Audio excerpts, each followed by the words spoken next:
চারবাক সুখবাদ, হ্যাঁ, চারবাক ও হেডোনিজম।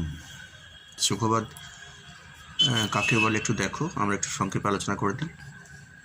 দৈনন্দিন জীবনে আমরা যে সকল কর্ম করে থাকি তার ভালো মন্দ বিচারের জন্য বিভিন্ন মানদণ্ডের প্রয়োজন হয়।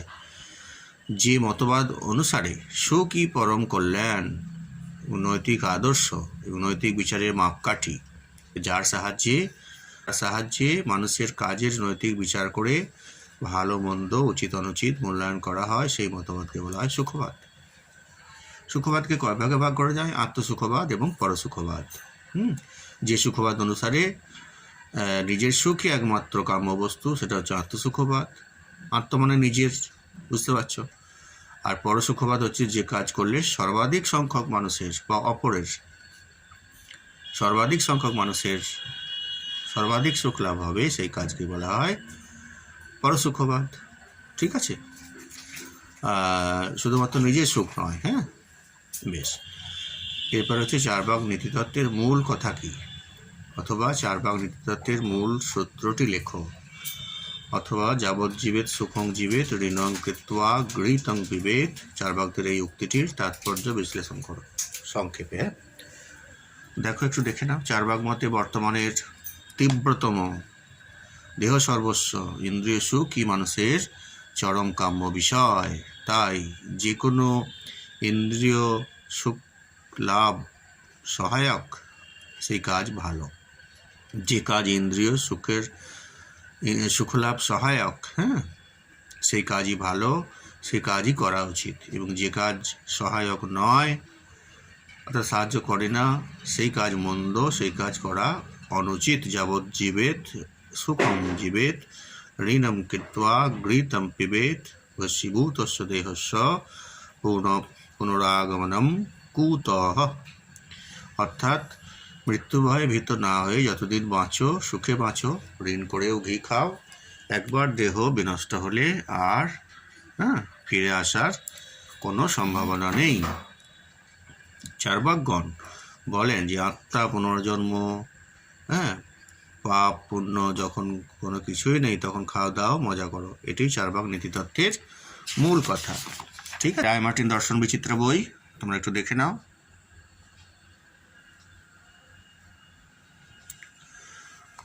চারবাক নীতিতত্ত্বের নাম সুখবাদ কেন? চারবাক নীতিতত্ত্বের অপর নাম সুখবাদ। প্রত্যক্ষের অতিরিক্ত আর কোনো প্রমাণ স্বীকার না করায় চারবাকরা চৈতন্য গুণযুক্ত দেহকেই আত্মা বলে মানেন।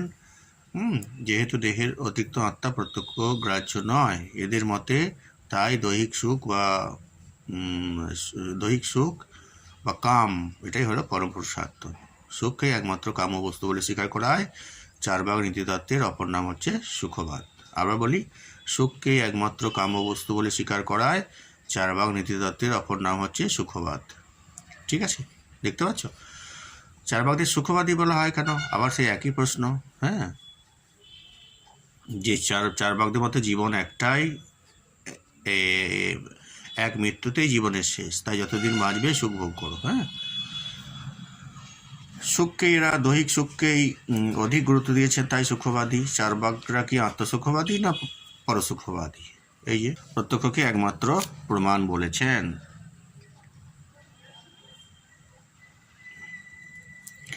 দেহের অতিরিক্ত আত্মা প্রত্যক্ষযোগ্য নয়, এই যুক্তিতে দৈহিক সুখ লাভকেই একমাত্র পুরুষার্থ বলে স্বীকার করা হয়েছে। যদিও তারা সুখবাদী হলেও আত্মসুখবাদী না পরসুখবাদী তার কোনো স্পষ্ট উল্লেখ কোথাও পাওয়া যায় না। তবে তাদের সামগ্রিক দর্শন ভাবনা পর্যালোচনা করে তাদের আত্মসুখবাদী বলেই গণ্য করা হয়। বেশ, আরেকটা প্রশ্ন দেখো, এটাও আসতে পারে যে চারবাক নীতিতত্ত্বকে অসংযত আত্মসুখবাদ বলা হয় কেন? দেখা যাচ্ছে এই সেখানে কি বলতে হবে, যে সাধারণত মানসিক সুখকেই বা সূক্ষ্ম মানসিক সুখকেই সংযত ও স্থূল দৈহিক সাধারণত সূক্ষ্ম মানসিক সুখকেই সংযত ও স্থূল দৈহিক সুখকে অসংযত আখ্যা দেওয়া হয়। চারবাকরা দেহের অতিরিক্ত মন বা আত্মাকে স্বীকার করেননি, কেননা মন ও আত্মা প্রত্যক্ষযোগ্য নয়। হ্যাঁ, এই প্রসঙ্গে বলি যে চারবাকদের মতে একটাই হচ্ছে প্রত্যক্ষ, তা হলো একটাই হচ্ছে প্রমাণ, তা হলো প্রত্যক্ষ। হ্যাঁ, প্রত্যক্ষ ছাড়া অন্য কিছু তারা মানে না। অনুমান, শব্দ, চার্বাক মতে প্রত্যক্ষ একমাত্র প্রমাণ, এই যে ওটাই বলছে। কাজেই এদের মতে, এদের কাছে পরম কাম্যবস্তু বা পুরুষার্থ হলো কাম বা ইন্দ্রিয় সুখ ভোগ, সুখ সম্ভোগ। চার্বাক মতে মানুষের উচিত সেই কাজ করা যে কাজ মানুষকে নিজের জন্য সর্বাধিক সুখ দেবে, তাতে অপরের ক্ষতি হলেও হতে পারে। এই জন্য চার্বাক নীতিতত্ত্বকে বলা হয়েছে অসংযত আত্মসুখবাদ। বেশ, এই চার্বাকদের 3টি সম্প্রদায় আছে আমরা জানি, বৈতন্ডিক, ধূর্ত আর সুশিক্ষিত। তোমরা একটু বইটা ভালো করে একটু পড়ে নিও। এরপরে দেখো, চার্বাক নীতিতত্ত্ব কি সন্তোষজনক বলে তুমি মনে করো?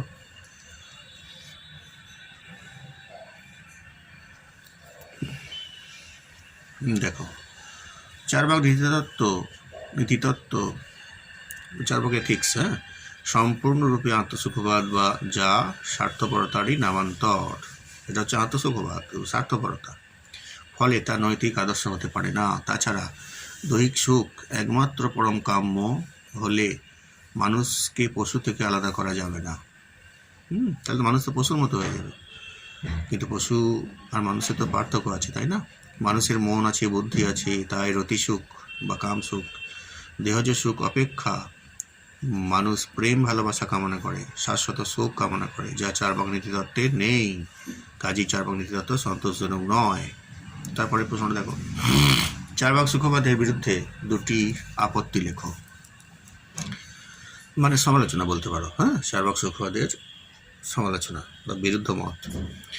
চার্বাক সুখবাদের বিরুদ্ধে যে গুরুত্বপূর্ণ আপত্তিটি লক্ষ্য করা যায় সেটি হলো যে চার্বাক, সেগুলি হলো চার্বাক নৈতিক মতবাদ যে সুখবাদের কথা বলে তা দেহ সর্বস্ব আত্মসুখবাদ, পরসুখবাদ নয়।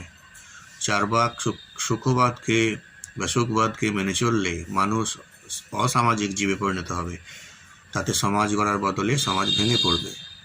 এছাড়াও বলা যায় যে চার্বাক নীতিতত্ত্বে দৈহিক সুখকে চরম কাম্য বলে স্বীকার করার ফলে মানুষের মানসিক দিকটির সঙ্গে সঙ্গে আধ্যাত্মিক ও নৈতিক দিকটিও সম্পূর্ণ অবহেলিত হয়েছে। মানসিক দিকটি আর আধ্যাত্মিক নৈতিক দিকটি সম্পূর্ণভাবে অবহেলিত হয়েছে।